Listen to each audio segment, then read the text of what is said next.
ఈసారి ఓట్లు అడగటానికి వస్తే చెప్పులు తీసుకొస్తాం లంచోడుకుని, చెప్పులు తీసుకొని కొడతాం లంచోడుకుని.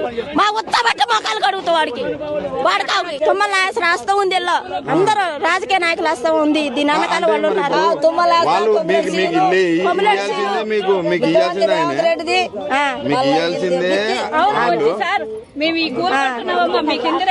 నాకు ఇన్ఫర్మేషన్ కూడా ఇలే సార్. మాకు అసలు పూల కొడుతున్నామని ఇన్ఫర్మేషన్ కూడా ఇలే. వాళ్ళని తీసుకొచ్చారు, మొత్తం కొక్కులు పెట్టి కూలిపారు. కనీసం మేము సామాన్లు తీసుకుందాం అన్నా కూడా ఆగలేదు. నా అయితే 10 ఒక బంగారం 10 తులాలు పట్టీలు 1/2 తులం బంగారం సేవలు మొత్తం మున్సిపాలిటీ వాళ్ళు తీసుకొని పోయారు సార్. మొత్తం ఇప్పుడు ఒక వైపు ప్రజాపాలన మహిళల్ని కోటీశ్వరాలు అన్నాడు. ఏది వాడు దినం చేయడానికి, ఏది రేవంత్ రెడ్డి దినం చేయడానికి ఏది మాకు ఏమి న్యాయం చేసిండు? కనీసం ఇందిరా మిల్లు ఏది లేదు. వాడు కడుపు కాలి ఎడగాలింది వాడు కడుపు. మాకైతే రూపాయి కూడా సాయం లేదు. మాకు శంషాడు మంచి నీళ్ళు కూడా పోసినోడు కాదు.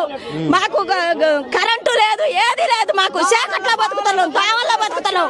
కానీ మాకేమీ వద్దు, పేదవాడు బతకొద్దు. ఇక్కడ 3 మంత్రులు ఉన్నారమ్మా. ఉన్నావు ఎందుకు ఉండి సుఖమే ఉంది. వాళ్ళు వాళ్ళు చేపట్టి ఇప్పుడు ఎట్టయింది మా బతుకు. వాళ్ళే చేశారు.